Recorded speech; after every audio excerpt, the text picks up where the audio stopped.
Bonjour à tous et bienvenue à suivre l'actualité internationale de ce 20e jour du mois d'août 2025. Nous allons bien sûr parler de cette information de Maxime Prévost qui est en visite officielle en République démocratique du Congo. Le ministre belge des Affaires étrangères a été reçu par le président Félix Tshisekedi avant de s'entretenir avec le bureau de l'Assemblée nationale.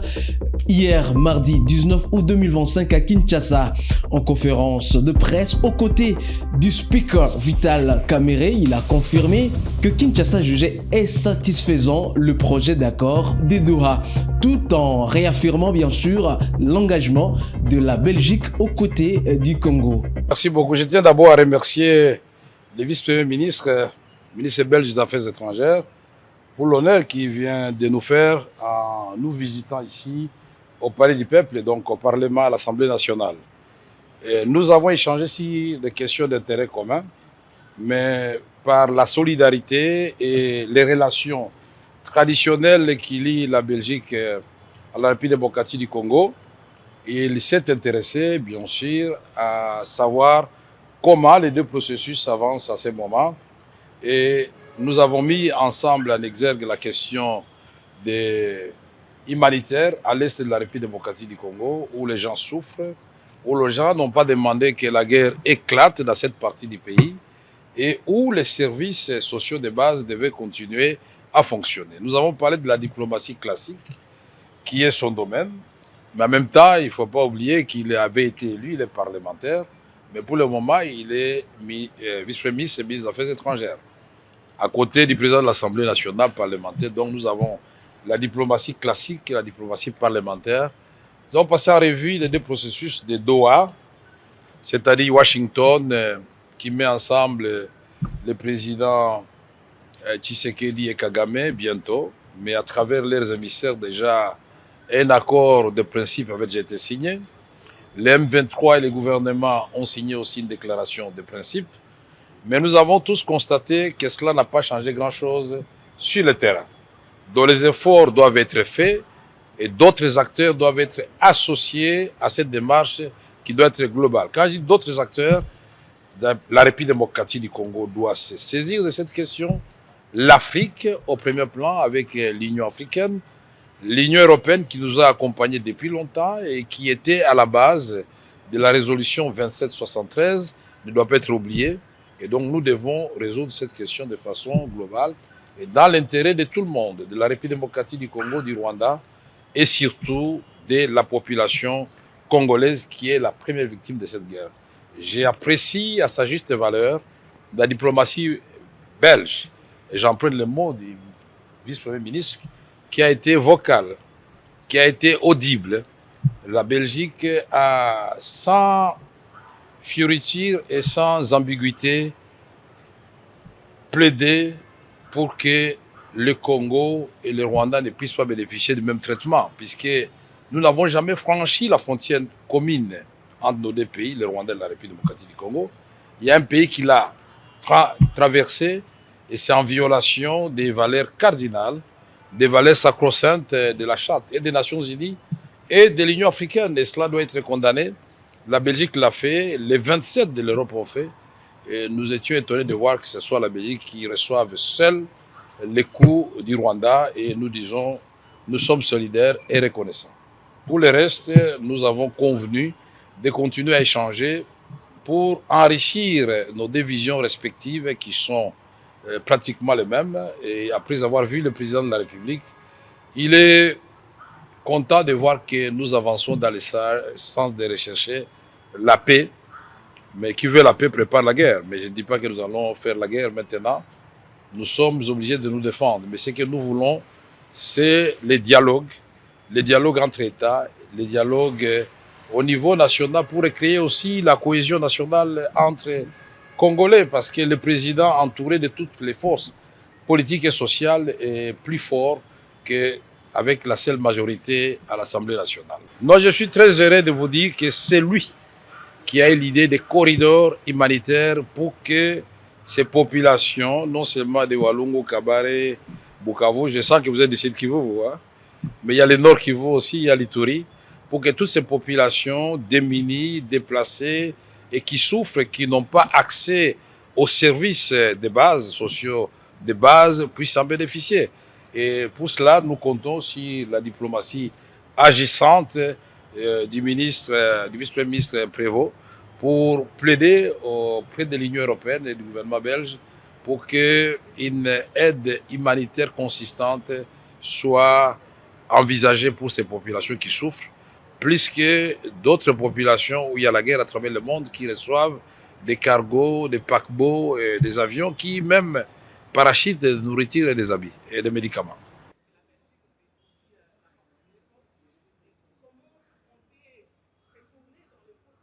D'abord, permettez-moi à mon tour de commencer par des mots bienveillants à l'attention de l'honorable président de l'Assemblée nationale. Très honoré que vous ayez pu, avec votre délégation de parlementaires présents, consacrer pendant cette période de congé parlementaire un peu de temps, du temps précieux et utile, je le pense, à nos échanges et je voudrais vraiment vous en remercier. J'ai apprécié ces échanges parce que j'en faisais la confession à Monsieur le Président. J'entame moi-même ma 19e année comme député. Et donc, c'est dire si le ministre que je suis aujourd'hui consacre et de l'attention, et de l'estime, et du respect à l'action parlementaire. Et j'ai pu souligner que quand on parle de diplomatie, la première qui nous vient à l'esprit est souvent la diplomatie des États. J'ai été maire, et je le suis toujours, même si je suis temporairement en congé le temps de mes fonctions ministérielles, depuis plus de 13 ans, de la ville de Namur. Et j'ai eu beaucoup de plaisir avec l'Association internationale des maires francophones à donner aussi du crédit à la diplomatie des villes. Et trop régulièrement, on oublie la diplomatie parlementaire.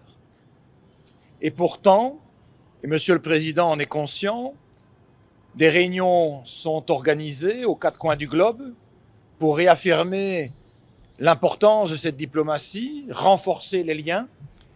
Et je suis persuadé qu'à l'initiative du Parlement, une série de réformes importantes, utiles, attendues, sous l'égide, bien entendu, de Monsieur le Président de la République, peuvent être portées, doivent être portées, pour pouvoir aussi améliorer la qualité de vie à l'attention de la population de la RDC.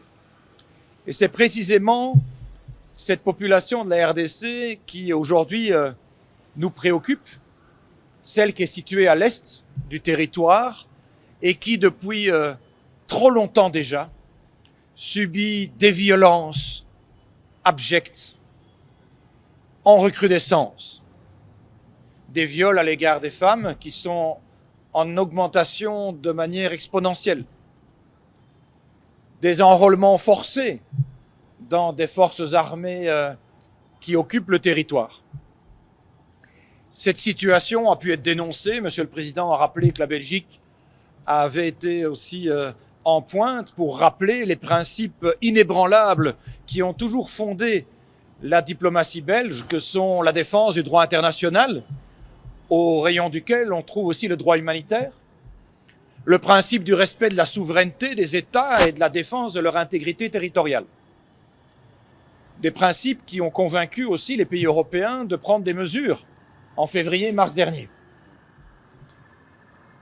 La Belgique se réjouit des initiatives qui ont pu être prises il y a quelques mois déjà par Washington, par Doha, mais reste convaincue que si l'on veut obtenir un résultat durable au niveau d'une paix effective sur le terrain, on ne doit pas uniquement externaliser le processus de pacification, mais s'assurer évidemment que les acteurs africains en sont eux-mêmes partie prenante, dans la même logique que ce que nous plaidons les Européens dans le conflit ukrainien, en estimant qu'il ne saurait pas y avoir de solution sans l'Ukraine ni l'Europe. Nous sommes confiants, nous voulons l'être en tout cas, dans le processus de Doha et de Washington. Mais nous sommes aussi lucides et nous devons l'être, en reconnaissant aujourd'hui qu'un mois plus tard, la situation sur le terrain ne s'est pas améliorée, qu'il y a toujours la commission d'un grand nombre de violences et d'exactions. Et que l'heure plaide urgemment pour que ce qui a été signé prenne corps et impacte la réalité à l'est du Congo. C'est le message que j'ai souhaité réitérer aussi à Monsieur le Président de la République, à Monsieur le Président de l'Assemblée nationale. Depuis 7 mois que j'exerce les responsabilités ministérielles qui sont les miennes, il n'y a pas de chef d'État que j'ai plus régulièrement rencontré, jusqu'à 3 fois à présent, que le président Tshisekedi. C'est le signe d'un lien qui unit nos deux nations pour des motifs historiques, bien entendu, mais c'est aussi le reflet de notre volonté de rester cohérent par rapport à la défense du droit international. À l'heure où il est malmené, à l'heure où le multilatéralisme a besoin d'être réaffirmé, à l'heure où on assiste aux 4 coins du globe à une course à l'armement. Et donc, la Belgique reste disposée à œuvrer avec sa magistrature d'influence, dans le respect évidemment des prérogatives de chacun, sachant aussi que la rupture des relations diplomatiques avec le Rwanda ne nous confère pas un rôle de médiation, puisqu'il faut pouvoir être reconnu par l'ensemble des parties pour pouvoir œuvrer comme tel. Mais nous avons en tout cas une compétence et des convictions. Et ces convictions nous amènent à rester des vigiles pour le droit international, raison pour laquelle je suis chagriné que depuis les mesures édictées en février-mars dernier au niveau européen, la question du conflit à l'est du Congo n'ait plus guère animé nos débats. Je pense que c'est quelque chose que nous devons rectifier. Le fait que Doha et Washington soient dans un processus qui implique le gouvernement congolais, les autorités rwandaises, le M23, ne doit pas exonérer les Européens de continuer de se mobiliser pour la crise humanitaire, indépendamment de la question politique, mais à côté de celle-ci, la crise humanitaire qui sévit à l'est du Congo et pour laquelle procurer les services de base essentiels, l'accès à l'eau, à l'électricité, aux soins, reste indispensable à procurer à une population qui n'a rien demandé et certainement pas d'être la victime du conflit. Je veux saluer le rôle des travailleurs humanitaires qui, dans des conditions extrêmement compliquées, essayent aussi de pouvoir faire œuvre utile. Je veux redire notre conviction que la mission onusienne de la MONUSCO a encore du sens et doit peut-être en retrouver davantage encore à travers la prolongation de son mandat, mais aussi la remise à jour de celui-ci à l'heure de la réalité de terrain d'aujourd'hui, plutôt que de continuer d'œuvrer avec un mandat qui a été esquissé originellement il y a un très grand nombre d'années.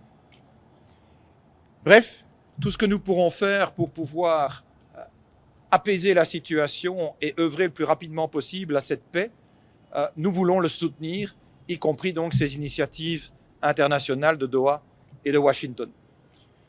Je vais me rendre ce soir avec ma délégation à Lubumbashi. Lors de ma première visite, il y a 4 mois, j'avais aussi souhaité m'orienter vers l'Est en m'étant rendu à Béni, au contact d'une série d'associations, de témoins, de victimes, aussi aux côtés de Réginald Morel, ce qui a créé un dispensaire de soins de grande qualité au bénéfice de la population. Nous avons aussi des enjeux importants à Lubumbashi sur les questions économiques, qui ont aussi été des sujets que j'ai abordés avec Monsieur le Président et Monsieur le Président de la République et de l'Assemblée nationale. Les questions minières, on le sait, mais il ne faudrait pas que celles-ci occultent l'urgence sanitaire et humanitaire, et c'est ce qui mobilise aujourd'hui la diplomatie belge en premier ressort. Alors j'apporterai juste une petite nuance à votre introduction, sauf si ma mémoire fait défaut. Je pense que quand j'étais venu il y a 4 mois, les processus de Doha et Washington n'avaient pas été encore impulsés de la sorte et encore moins conclus. Et donc ça constitue effectivement un élément de changement majeur entre aujourd'hui et l'époque. Raison pour laquelle j'ai autant insisté sur la nécessité que nous puissions aussi nous donner un gage de confiance dans ces processus, parce que nous avons tout intérêt à ce qu'ils réussissent. Et la population congolaise en premier lieu. Mais nous devons aussi veiller à ce qu'on ne tarde pas avec cet agenda. Ce qui serait dramatique, c'est que ces accords signés viennent s'ajouter à la déjà trop longue liste de documents antérieurs qui ont émaillé l'histoire de ce pays, qui furent signés sans que ce soit toujours suivi de mise en œuvre. Il est indispensable qu'il y ait du résultat palpable, tangible sur le terrain le plus rapidement possible. Et bien sûr que des exactions continuent. Et c'est pour cette raison que je veux continuer d'agir comme vigile à l'égard de la communauté internationale pour ne pas qu'elle pense que les processus qui sont actuellement en cours, qui sont louables, destinés à atterrir à une résolution diplomatique et politique du conflit, servent de paravent aux drames humanitaires qui continuent de se jouer et aux violences qui continuent de s'accroître, loin de diminuer. Et c'est notre devoir de porter ce message. Bien entendu qu'il ne faut jamais chercher à externaliser un conflit. Mais le propos que j'ai tenu n'était pas celui-là, il était de dire qu'on ne pouvait pas uniquement obtenir la paix par l'externalisation du processus de négociation. C'est pour ça qu'il est indispensable que Doha et Washington puissent bénéficier du soutien le plus large, et la Belgique apporte son soutien à ces processus, mais qu'il est aussi important, si on veut que la paix qui puisse être scellée ait un effet durable dans le temps, que les acteurs de la communauté africaine soient eux-mêmes partie prenante. Deuxième élément, je ne suis pas présent parce que je serais frustré ou contrarié de ne pas être autour de la table. Ce n'est pas un ministre qui cherche à donner des coudes pour pouvoir avoir un peu de lumière ou de soleil dans un processus de médiation qui s'adresse à vous. Je ne viens pas en disant « il nous faut, nous aussi, que nous puissions être partie prenante dans ces processus ». J'ai l'humilité de reconnaître que les positions que nous avons tenues, que la rupture des relations diplomatiques qui a été souhaitée par le Rwanda, ne nous qualifie pas pour un processus de médiation. Pour autant, je ne me résigne pas à rester spectateur. Je pense que nous devons, en vertu de la défense du droit humanitaire et du droit international, continuer de mobiliser les acteurs, les uns et les autres, pour que l'on puisse conserver une attention soutenue sur la question humanitaire. Je laisse à Doha et à Washington le soin de progresser dans la résolution politique du conflit, mais j'estime pouvoir jouer un rôle avec d'autres pays dans la question humanitaire et donc l'aide urgente à apporter à la population. Et c'est la raison pour laquelle il est important que l'un ne soit pas le paravent de l'autre. Un Picasso.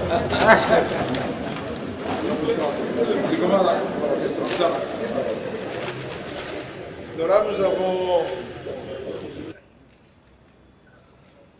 Élimination des léopards à l'Afrobasket 2025, le rêve s'est brisé pour le léopard de la République démocratique du Congo. À l'Afrobasket 2025, l'équipe nationale a été éliminée en 8e de finale par le Cameroun sur le score de 77-68 hier mardi en Angola. Mené de peu à la mi-temps, les joueurs congolais n'ont pas réussi à contenir l'offensive camerounaise dans les dernières minutes du match. Malgré un combat acharné et des efforts collectifs, les léopards ont dû s'incliner et laisser leur place en quart de finale. Enfin, Yuyu Muntumosi, militante congolaise de la diaspora, connue pour son engagement contre le président Joseph Kabila et Paul Kagame, est décédée mardi à Paris à l'âge de 51 ans, ont annoncé ses proches. Juriste de formation et cadre commercial dans une société agroalimentaire en France, elle se présentait comme membre de Patriotes résistants congolais de la diaspora et porte-parole du collectif RDC en France. Elle s'était imposée au fil des années comme l'un des visages de la mobilisation pro-démocratie à l'étranger, multipliant manifestations, interventions, médiatique et prise de position sur les réseaux. Souvent tranchante dans ses propos, elle revendiquait un activisme assumé. En 2021, elle luttait contre un casseur qui l'avait conduite à des longs séjours hospitaliers. La diaspora joue déjà un grand rôle économique, mais étant à l'extérieur, nous avons aussi un rôle de gardien du temple, déclarait-elle, justifiant son engagement militant. L'annonce de sa disparition a suscité une vague de réactions. L'activiste et professeur Karine Diogo a salué une femme restée droite et ferme dans ses convictions. Le député Michel Moto, UNC, a rendu hommage à une femme de caractère et de conviction qui a tout sacrifié pour le changement et la démocratie en République démocratique du Congo. Et c'est tout pour l'actualité internationale de ce 20 août 2025. Mesdames et messieurs, merci à vous de l'avoir suivi. Restez avec nous et à très vite.